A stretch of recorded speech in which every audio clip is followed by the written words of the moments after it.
So it's final! Elon Musk is backing out of his plan to buy Twitter, but the real question is, will Twitter's board of directors let Musk out of the deal that easily? And what repercussions could this have for Elon? We're going to answer all these questions and more in today's video. Less than 3 months ago, Elon Musk announced that he was interested in buying Twitter, thinking that Twitter had a lot of potentials. However, since his announcement, he complained to the top executives of Twitter, tweeting and taunting Twitter's board that it had way too many spam accounts, which were hurting the user experience. What's more, Elon couldn't get insight into this matter. To express how unsatisfied he is, he posted a tweet with a poop emoji. And now it's official. Elon Musk wants to cancel the Twitter deal, according to a letter sent by a lawyer on his behalf to Twitter's CEO. Musk wants to terminate his $44 billion purchase of the company. Twitter's board chair, Brett Taylor, stated that the company is still intent on closing the deal at the agreed-upon price, and will use legal action to ensure that it happens. In a tweet, he said, "The Twitter board is committed to closing the transaction on the price and terms agreed upon with Mr. Musk, and plans to pursue legal action to enforce the merger agreement. We are confident we will prevail in the Delaware Court of Chancery." When this happened, Twitter shares went down by 6%. In the letter, which is disclosed in a Securities and Exchange Commission filing, Skadden Arp's attorney, Mike Ringler, states that Twitter has not complied with its contractual obligations.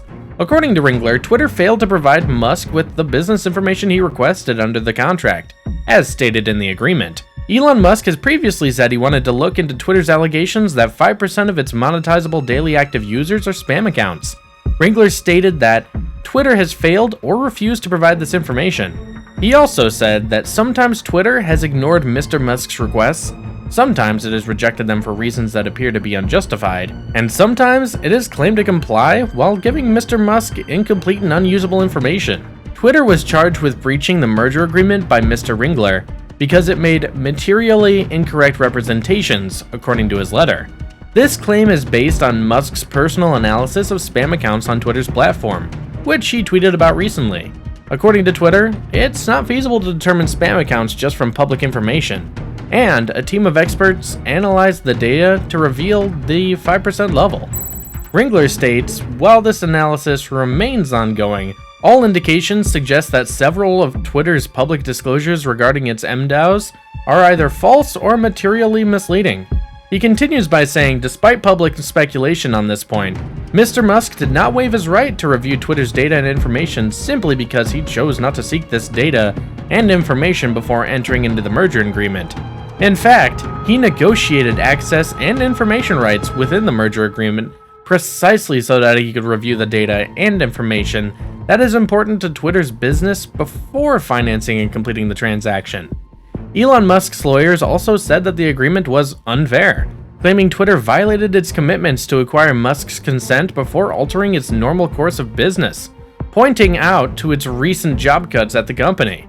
Despite the fact that Elon Musk has now taken the legal step of trying to terminate the agreement, this conflict is almost certainly not over. Under the terms of the deal, Musk agreed to pay $1 billion if he backs out. However, as the company's board chair stated they would do, Twitter may pursue to enforce the original agreement by suing Musk. There's a lot of money at stake here.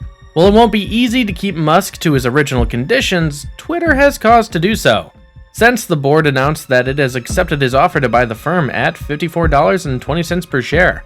The stock has dropped considerably. On the day of its announcement, the stock reached $51.70 a share. As of Friday's market close, Twitter's shares were valued at $36.81. According to the letter, Musk is apparently keeping an eye on the stock price as well, and is considering whether the company's declining business prospects and financial outlook constitute a company material adverse effect, giving Mr. Musk a separate and distinct basis for terminating the merger agreement. Even if Mr. Musk is compelled to go through with the agreement, sending such a letter might give him a foothold in cutting the price. Musk's initiative falls in line with a worldwide drop in the value of technology stocks, including Tesla, the main source of his riches. Mr. Musk, who is known for his capriciousness, has been winging it in the most critical moments of his business endeavors, which also includes space transportation company SpaceX.